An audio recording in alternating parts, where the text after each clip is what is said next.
Welcome to the Paradigm Shift on 4ZZZ 102.1, where we challenge the assumptions of our current society to resist oppression and investigate alternative ways of living, for a world based on justice, solidarity and sustainability.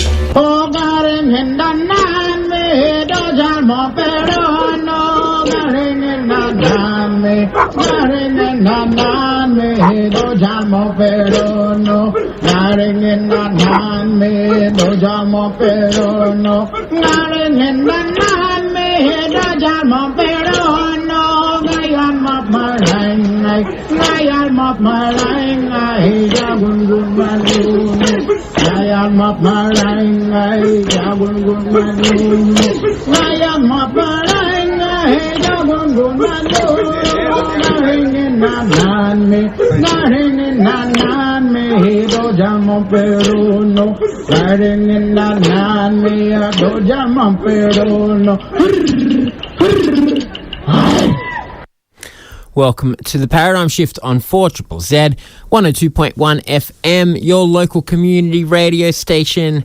My name is Andy and I will be on your radio for the next hour, broadcasting on Guerilla and Turkey country.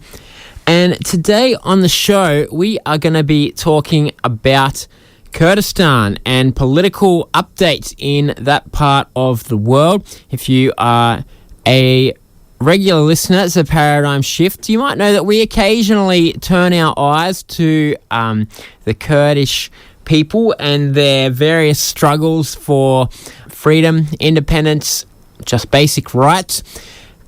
I have spent some time there myself in the Kurdish part of Iraq, but it's been going on for a long time, as we will hear in this interview, in all different parts of Kurdistan, the stateless region, split up between 4 different nations, and they've all had their own struggles. But just recently there has been a couple of big developments in Kurdish politics, particularly in Turkey and Syria, where there has been steps towards not Kurdish independence so much as Kurdish cooperation within those nations and looking to integrate the Kurdish struggle into the different governments. And so it's hard to know what's going on from here. We don't get that much news about these kind of things in Australia. And so I spoke to Kurdish journalist and analyst Kamal Chomani, who is a kind of expert commentator on these things, to hear what's going on. Is this all that it seems? Is it good news for Kurdish people and for all people in those countries who don't want to live in a militarized zone, a civil war? And will it lead to a better situation for people in Turkey and Syria? It's interesting. It's in quite a lot of depth, this chat, because there's a lot of things to cover, and Kamal, he has a lot of knowledge and a lot to share. And so this will be quite a lesson in Kurdish history and politics for some of you who don't follow it very closely. But I think Kurdish politics is relevant to us for a couple of reasons. I mean, one is that any struggle of an oppressed minority, and Kurdish people have been extremely oppressed, genocided at times over the years. Any struggle, it matters, right? We should fight for human rights for all, for everybody to have, the basic rights which we think enable a good life. And in that way, it'll benefit us all if everybody has the best life and can contribute the most to the world they can. But also, I think that there's, as a indigenous persecuted minority, the Kurds, it has relevance to a lot of other places of the world who have indigenous persecuted minorities, into what the future looks like, what the struggles look like for those people, and how the governments can possibly come to a good resolution in this situation. But specifically in Turkey, and particularly in Syria, the Kurds have gone beyond just wanting kind of basic autonomy to kind of talking about a way of restructuring society in a way that can be more just, more democratic, more feminist and ecologically sustainable, what they call democratic confederalism. And it's an incredibly interesting experiment in social organising, and of course the whole time it's been threatened by the fact that they're part of a kind of ongoing war with Turkey. They have to worry about what the Syrian state will do, and potentially this will enable a bit of breathing space for the Kurds to continue this experiment with democracy. And so, for all those reasons, the Kurdish question, as it is so often called, is of some relevance to us, and we'll learn a lot more about it on the show today. And so, without saying any more, I'm going to get into hearing from Kamal Chomani. I am Kamal Chomani. I'm a journalist and also a PhD candidate in Leipzig University in Germany. I'm a Kurd. I'm based in Germany. And we're going to talk about Kurdish politics today. There's been a few interesting updates recently, but I guess to start off with, could you give us very briefly a little overview of what Kurdistan is and what the political situation is? Yeah, so when we talk about Kurdistan, Kurdistan is a Kurdish nation, it's supposedly the biggest nation without a state in the Middle East. During the World War I, so the Kurdistan was divided. The population have been divided into 4 parts of the Middle East. The biggest part is in Turkey, which is supposedly 20-25% of population of Turkey are Kurds. And another part of Kurdistan is northeast of Syria, the northern part of Iraq, and then western part of Iran. So this is the Kurdish population. They are in the heart of Middle East, and they have their own language, culture, history. The Kurdish people, they have had a very unique history in the Middle East. Ever since the beginning of the 20th century, there have been different attempts of the Kurds from different parts of Kurdistan to establish either their own state, as we have, for example, in 1946 in Mahabad in Iran, or they have had insurgencies or revolution, or as we called liberation movements. Because as you know, at the moment, other than in Iraq, in which after 2003, after the invasion of Iraq by the United States, so there's a new constitution in which Kurdish people are part of the new state of Iraq. The Iraqi state has been redefined based on partnership with the Kurds. However, in other parts of Kurdistan, in Turkey, constitutionally, Kurds do not exist. In Syria as well.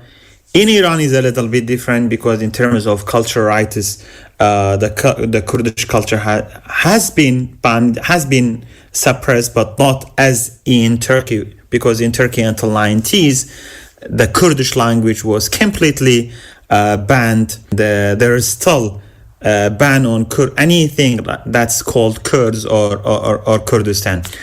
And in Syria, as you know, until the Arab Spring on the Syrian war, so the Kurds didn't exist constitutionally.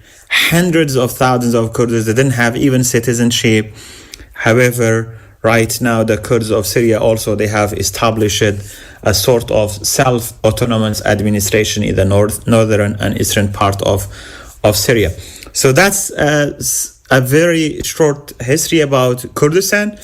Yeah, Kurdistan also culturally, they are very much close to each other, but at the same time, there's also a huge diversity, like linguistic diversity within the Kurdish communities, religious diversity, and also there are some other within the Kurdistan, where the Kurdish are the majority. There are also other ethnic and religious groups living side by side with the Kurdish people.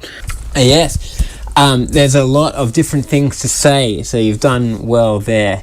So we're going to talk today mostly about the situation in Turkey and Syria.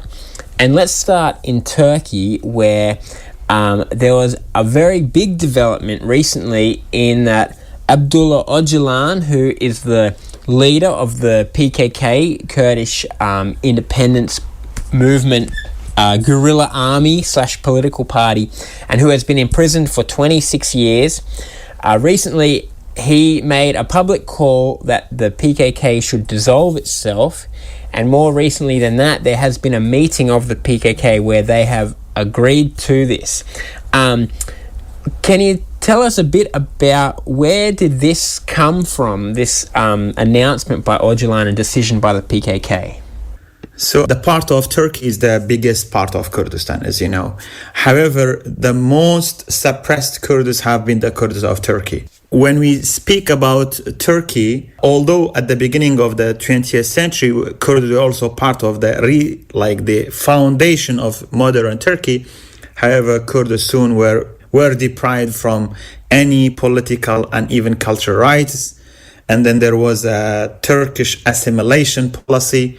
So the Kurds tried certain insurgencies, uprisings, but almost all the uprisings were suppressed, and there were genocidal campaigns against the Kurdish people in Turkey. However, in the 1970s, things for the Kurdish people changed a little bit. PKK that was founded in 1978 by Abdullah Öcalan, who has been imprisoned by the Turkish state since 1999. And Öcalan started to understand what to do so that a new revolution, how to bring about a new consciousness for the Kurdish people. They were Marxist-Leninist. In 1984, they started an insurgency, guerrilla warfare against the Turkish state.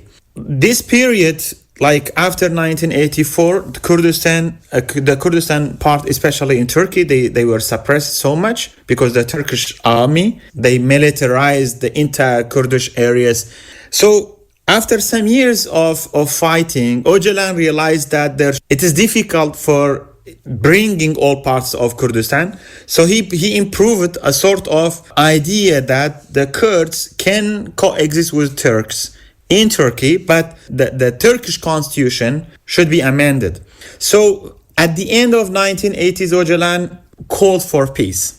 So in 1993, there was peace talkers, there was a ceasefire, and then there was negotiation between Öcalan and the Turkish state. However, Turgut Özal died, and then the peace talkers collapsed. And then we have another sort of exchange of letters between Öcalan and also former Prime Minister of Turkey, I think Necmettin Erbakan, in 1997, I think. But again, there was a white coup. Necmettin Erbakan was removed from power. So after Öcalan, in 1999, he was arrested in an international conspiracy against Öcalan and against the Kurdish people. So he called for a ceasefire. The PKK and accepted the ceasefire, and also the PKK, they announced that they are ready to also lay down arms to convert their insurgency into a political revolution, so that they accepted to be part of the Turkish political life. However, in condition that the Turkish state should accept the Kurdish political and cultural rights. So a new era started in Turkey. So there was a process in 2006, and then in 2009 there was also an official peace negotiations between Turkey and the PKK. Okay. Now the Kurds do not want an independent state. They don't want to change the Turkish borders. They rather want to be citizens, equal citizens in Turkey, in which the Kurdish culture and political rights are recognized, and there would be sort of decentralization within the Turkish borders, where the Kurds will be able to have a sort of self-rule, because as you know, right now in the Kurdish Turkey parties, there are still governors are appointed by the Turkish state, and then this peace talk collapsed, and then another peace process started between 2013 to 2015. That was the most important peace process in the history of Turkey between Kurds and Turkey, because for the first time there was an agreement. Erdogan's government accepted peace with Öcalan, with the PKK, with the Kurdish people. So in this Dolmabahce agreement or declaration, the Turkish state, the Kurds came to an agreement in which how to resolve this Kurdish question.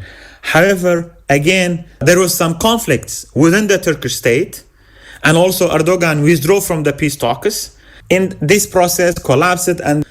But like from both sides, the Turkish side and also the Kurdish side have realized that this Kurdish question can only be resolved through peace talks.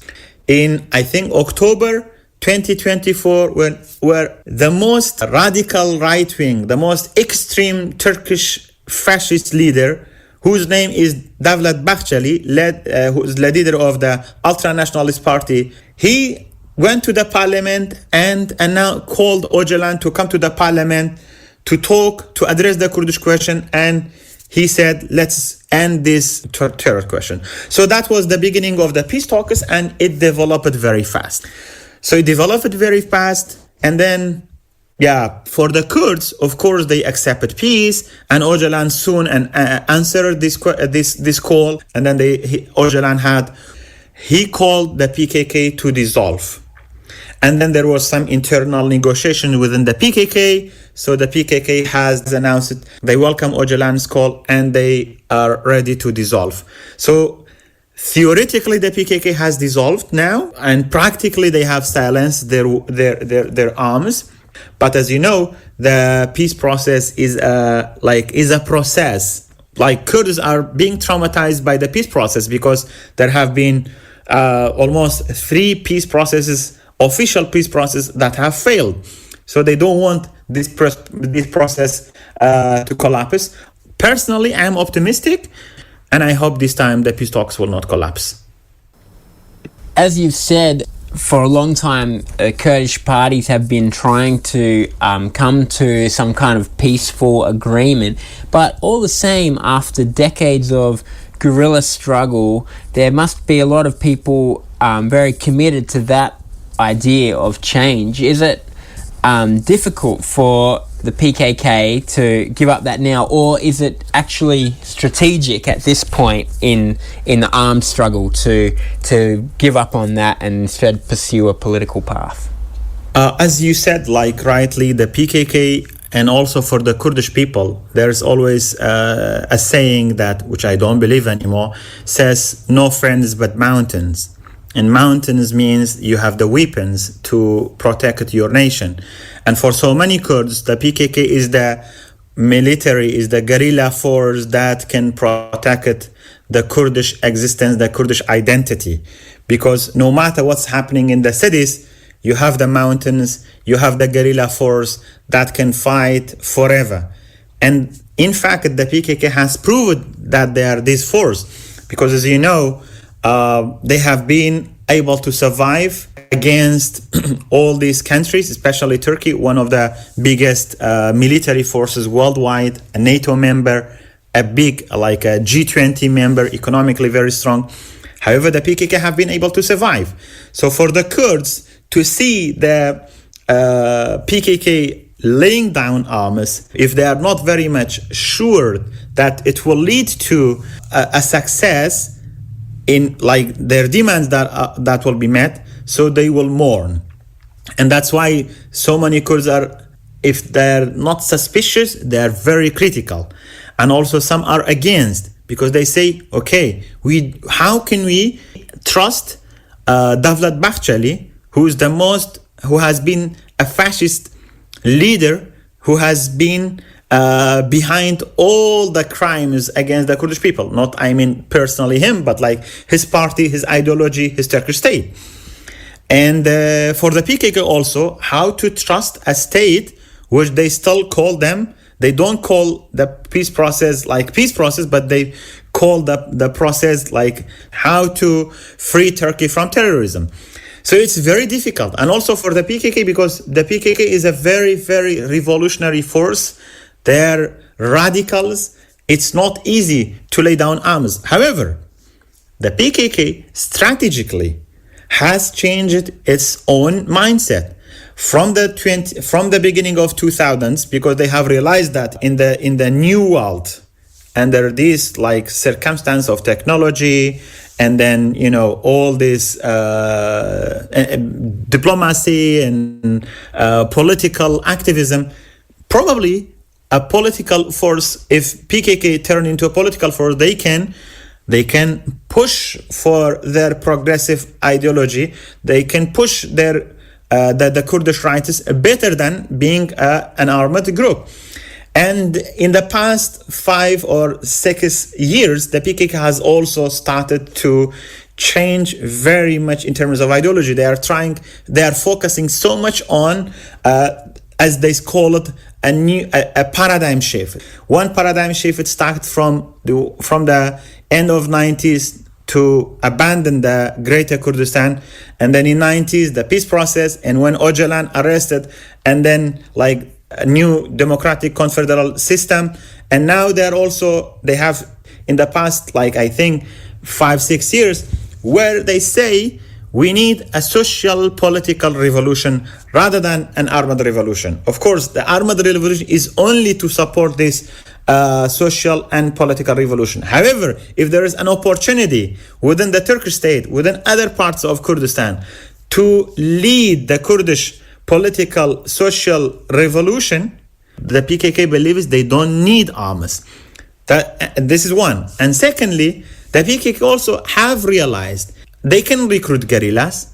They can bring, like every now and then they can do some activities. They can always be a threat on the Turkish state because, as long as the PKK exists, so the conflict exists there. However, PKK has also realized, as I said, fighting against Turkey, in which Turkish technological warfare has massively developed. We have seen the Turkish drones being very critical in the war in Azerbaijan against Armenia, in Ukraine against Russia, and also the Turkish state that they have used their drones against the PKK, in which they have killed so many the PKK guerrillas, as well as so many Kurdish civilians in the Kurdistan part of Iraq in the mountains. So the PKK has also realized that it's not easy to continue a guerrilla fight to hurt the Turkish state. They know that they can continue for years to come. However, to hurt the state, it's not that easy because of the advancement of the Turkish state. But some Kurds say, okay, let's wait. Let's see, let's understand what's going on in the region. Internationally, the PKK may be able to develop drones in the mountains, or they may also take advantage from this regional and international realignments in this multipolarity global system. At the same time, in this multipolarity within the region. However, I believe if peace is giving a chance, the PKK and the Kurdish should accept it, and I believe they have accepted and they want to continue. I guess finally, talking about Turkey, if there is peace, will the PKK become a normal political party in Turkey? I don't think the PKK will become a normal political party because the PKK has dissolved. However, I think the PKK guerrillas can go back to Turkey, probably, and they can join DEM party because there's a pro-Kurdish political party. It's called DEM party. In fact, the DEM party is the idea of PKK and Öcalan. So Öcalan suggested to have a political party, not only for the Kurds, but also for all the progressive, radical leftists, environmentalists, Democrats in Turkey. So that was the idea. So at the beginning, when HDP was established as a Kurdish-led, but like in broader Turkey, in all Turkey, they have members. It was the idea of Öcalan and very much supported by the PKK. And do you think Öcalan will be released? Well, I believe he will be released, but I don't think at the moment he wants or he will be released. I think it will take time. There should be a legal process. At the same time, I don't think Öcalan wants to be released because, first of all, peace should be established in a way. His security should be guaranteed. Turkey also, in a way, is trying to using Öcalan's freedom as a leverage against the PKK and also the Kurdish people, because the PKK and also the Kurdish people have made Öcalan's freedom a central point. So if Öcalan is being released, then that means the Kurdish PKK has been legal and the revolution was legitimate. However, for the Turkish state and for the Turkish judiciary, Öcalan still remains a terrorist. The PKK still remains a terrorist until this question will be settled in legal terms. So I think Öcalan will be released, but not at the moment. But I believe Öcalan's situation will be changed in prison to administer his work in terms of negotiating with different Kurdish political parties and figures in different parts of Kurdistan. Okay, let's move on to Syria, where there's also been a big development. So, as you mentioned earlier, after the Syrian civil war and the Arab Spring, there was an autonomous region, Rojava, or northeast Syria as it's called, and they've managed to hold on to their autonomy since then. But just recently, there has been announced that they will attempt to join the new Syrian government of Hayat Tahrir al-Sham and join the Syrian military. So can you tell us what's happening here? So, the SDF is the military force of Rojava, or the Democratic Autonomous Administration in north and east of Syria. So this organization, this military force, was established with the support of the global coalition to defeat ISIS. And so after the defeat of ISIS, there was a new environment in Syria. And for the Kurds, they had also started indirect talks with the Syrian Bashar Assad regime to have a sort of a settlement for the Kurdish question in Syria. So the Kurds at that time were also ready. The SDF will become a part of the Syrian defense system, keeping their own identity, which is SDF, to protect the Kurdish, not only the Kurdish areas, because as you know, north and east of Syria, the majority of Kurd, but it's not only Kurd, there are Arabs, Assyrians, Turkmen, etc. As SDF as well, like SDF is, as far as I know, 60% is Arab. So SDF has always wanted to become part of the Syrian defense system. However, after 2024, there was the regime change in Syria. Bashar Assad fled the country, and the HTS was able to take control of the Syrian state. The HTS, so far, there have been one agreement between SDF and also the HTS-led Syrian government led by Ahmad al-Shara. In this agreement, although the details are not very much known, but supposedly the SDF, that's the idea of the Kurdish people in Syria, to become a sort of division of the Syrian defense system in north and eastern part of Syria. However, for the Syrian new system, because they are partly, controlled by Turkey, by Qatar, by United Arab Emirates, by Saudi Arabia, all these regional powers have their own understanding and worldview how the Syrian regime should be. So for Turkey, the SDF is a security problem. However, for the Syrian government, although they want the SDF to be integrated, but they are also not very much clear. So the process is still ongoing. There are negotiations between both sides. The Kurds, the Druze, and then they are asking for decentralization of Syria. The Arab side, especially like the Sunni HTS-led and the former opposition, they are very much against the Kurds or Druze to have their own geographical regions to lead themselves.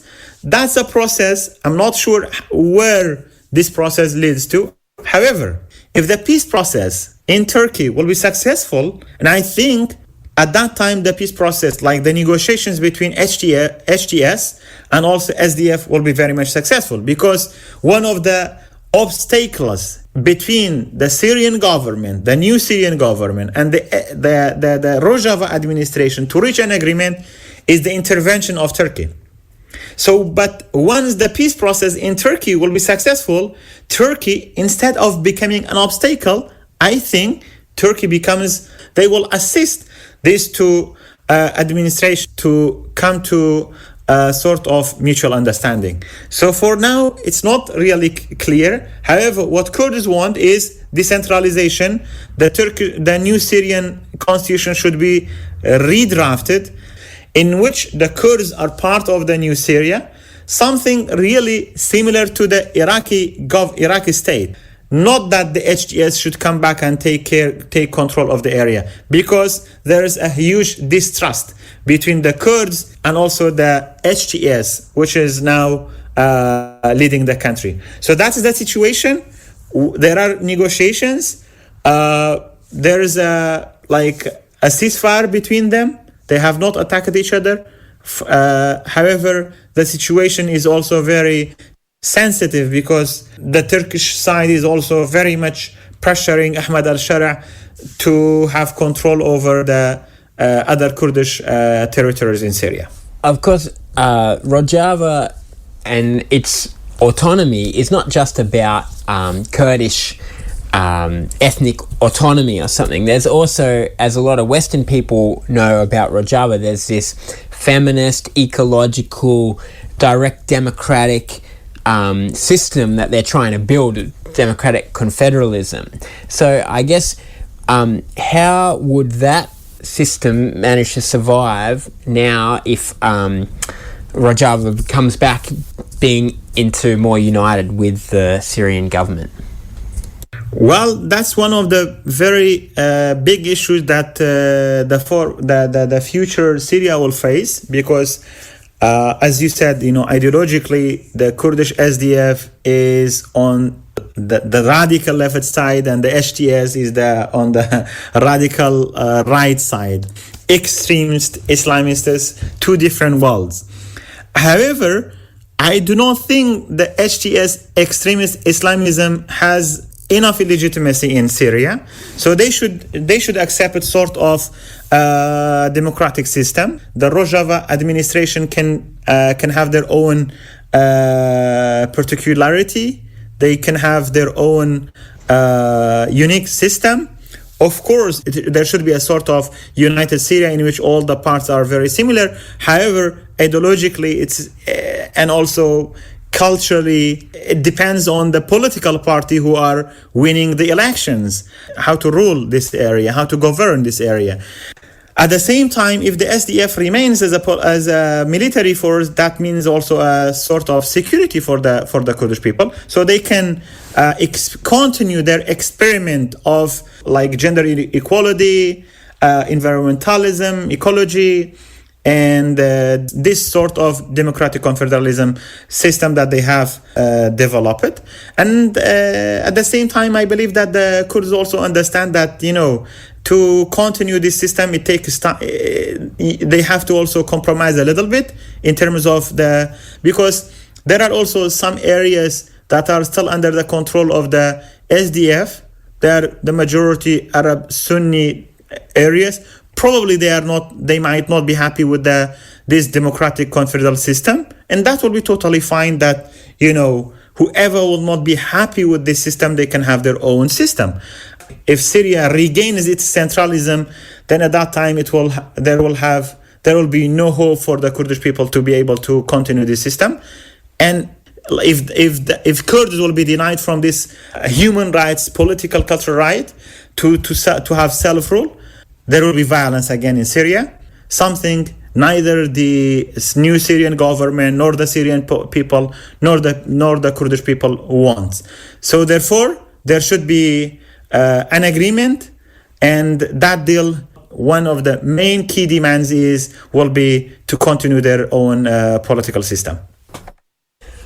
One interesting development that I personally don't know much about is that the two opposing sides of kind of government in that autonomous Rojava region, they have also met together for a conference, which is quite unusual recently as part of this process.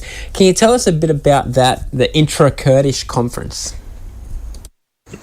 The Kurdish disunity is not something new. The Kurds have been disunited for a long time, either ideologically or like on different sides, or there are also lots of regional intervention in Kurdish internal politics in which they have the regional states, especially Turkey, have been able to affect the Kurdish unity. So there are two main Kurdish camps. One ethno-nationalistic camp of the petro-nationalism of KDP, led by KDP or Masoud Barzani. On the other side, we have the PKK, civic nationalists, democratic voices, progressivists, for gender equality.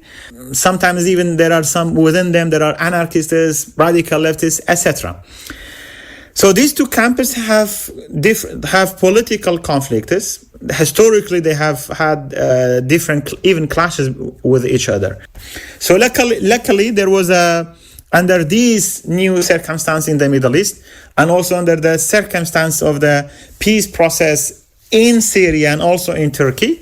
So the Kurds came together to have a national unity conference so that they will have one united front in terms of negotiation with Syria. This Kurdish National Unity Conference brought them together, and supposedly they are going to negotiate with the new Syrian regime together, and that's a good news.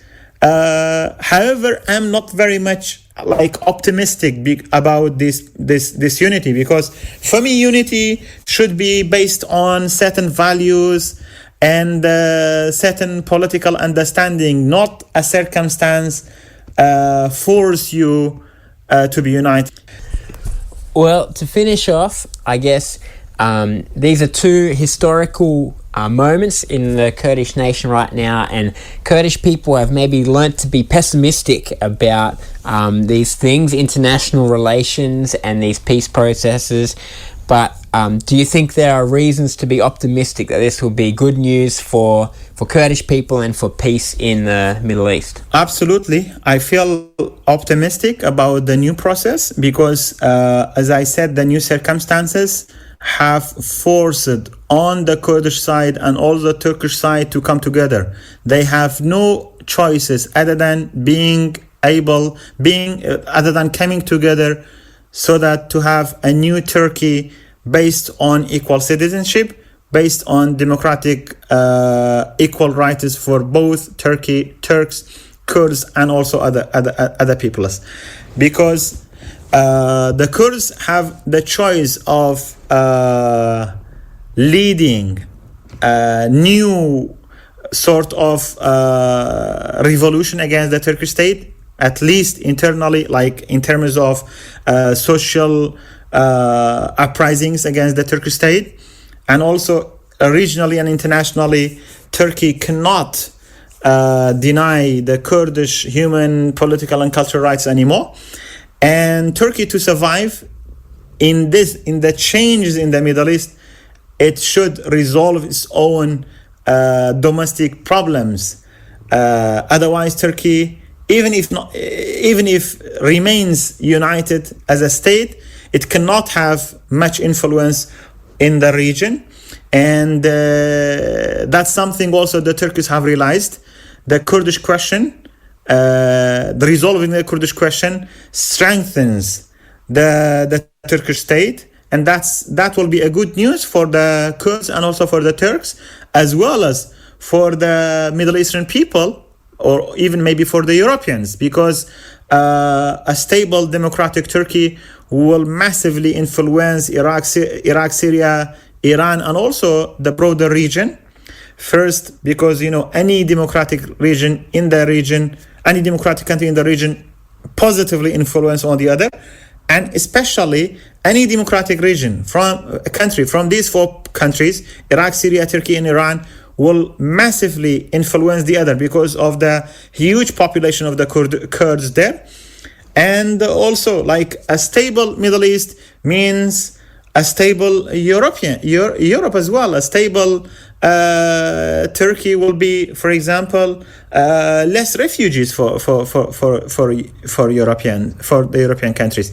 And let's not forget, the Kurds have been the victims of the Turkish undemocratic, or let's say fascist state for the last 100 years. However, right now, after especially after 2015, after the coup, the Turks have also become victims of political suppression. That's why, I'm based in Germany. I see so many Turkish academics, journalists, intellectuals, civil activists. All of them have been exiled because of the political suppression. And one of the reasons there is political suppression in Turkey, it's because the military has been very strong. The intelligence have been very strong. The deep state has been very, very strong in the past 100 years. Why? Because they have had a sort of, as they say, a terror problem. And when you have a terror problem, of course, you do not care about the political freedoms and democratization. You care about how to take care of the terror issue. Of course, it's not a terror issue. It's a Kurdish human rights political issue. However, for the Turks, for the undemocratic fascist Turks, for the deep state, they have always used the Kurdish question to suppress political dissent in their own country. And as we know, the Kurdish people, the PKK, the DEM party, and all other Kurdish former political parties, as you know, because Kurdish political parties are being formed since 1990s, and then after some years, they will be closed by the Turkish judiciary. So therefore, democracy for Turkey is not only in the interest of the Kurds, but also in the interest of the Turks and also the wider region in the Middle East. Okay, thanks very much, Kamal, for talking with us today. It was my pleasure. Thank you so much, Andy. You are on the Paradigm Shift on 4ZZZ. That was Kamal Chomani giving you, in more depth than I bet you've got anywhere else, an analysis of what is happening in Kurdish politics. And I know it's a long way away from us, from our everyday concerns here in this part of the world, which we should be organising politically around our everyday concerns. I think is a very useful thing to do, an important thing to do. But I think this is really interesting, partly because of, in Rojava, how they're trying to radically restructure society, and we just have so few recent examples of people on a large scale really trying to do that, to radically restructure society in a way that's more just and democratic. And so it's so interesting to follow what happens there. But also in both these places, in Turkey, we're talking about a 40-year civil war that these two sides have been fighting to different extents. And in Syria, of course, it's been a conflict going since 2012. And so the question of how do you come together, diverse peoples come together after war, this is of vital importance, not just to Kurds, but to the whole world, where there's conflicts popping up everywhere. And how do you non-violently resolve these, and hopefully in a way where people can come out of it, different ethnic groups, different political groups, being happy with the rights they have and being able to work together to create them. This is real questions for our time, and for too long, humanity has been fighting wars endlessly, and the way of resolving them is the strongest side wins, and they get to decide what happens. But here, while obviously there's power differentials, you have two situations where two different parties have said that they're willing to work together for peace, and that is what they're trying to do. And so the whole world should watch Kurdistan and these developments with interest, and hopefully, because there are other countries involved, of course, in our connected world, the different governments as well will work together constructively to try to make the most just solution possible. So I hope you enjoyed the show today. I'll see you next week.